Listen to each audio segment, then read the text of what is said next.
September is underway, and it's also National Neonatal Intensive Care Awareness Month. Between 10 and 15% of babies born in the U.S. require special care in the NICU.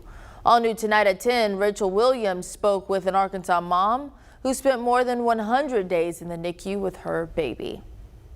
At 23 weeks, I went into preterm labor and was life-flighted to UAMS, where I had him at 23 weeks and 5 days, resulting in him being placed in the NICU on a ventilator. Samantha Christensen said baby Oliver was born at 1 pound, 4 ounces, 12 inches long, and spent nearly 4 months in the NICU with her sister by her side. For 116 days total. So we actually got to come home the day after his due date, which honestly for a 23-weeker is really phenomenal. And so typically with a 23-weeker, you're going to end up with some sort of deficit along that time of either a brain bleed or, heart defect that you have to follow up with. And so by a miracle, we ended up with none of those things.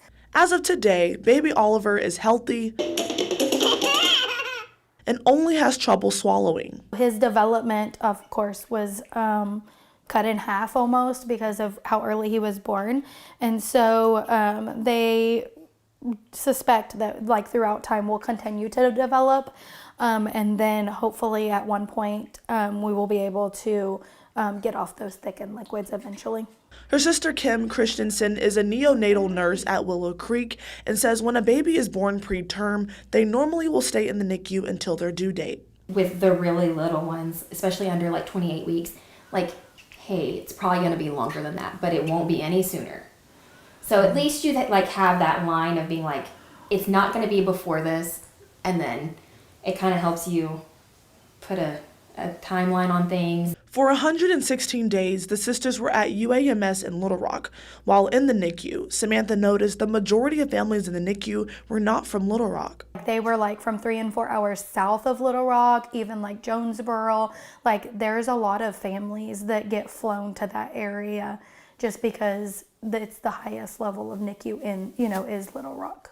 Maternal health care in Arkansas is ranked among the worst in the country, with families traveling to Little Rock to stay in the NICU sheds a light on the need for a higher level of care across the natural state. It takes more time and more therapy and things like that to get to where your caretakers are capable of caring for those babies at home.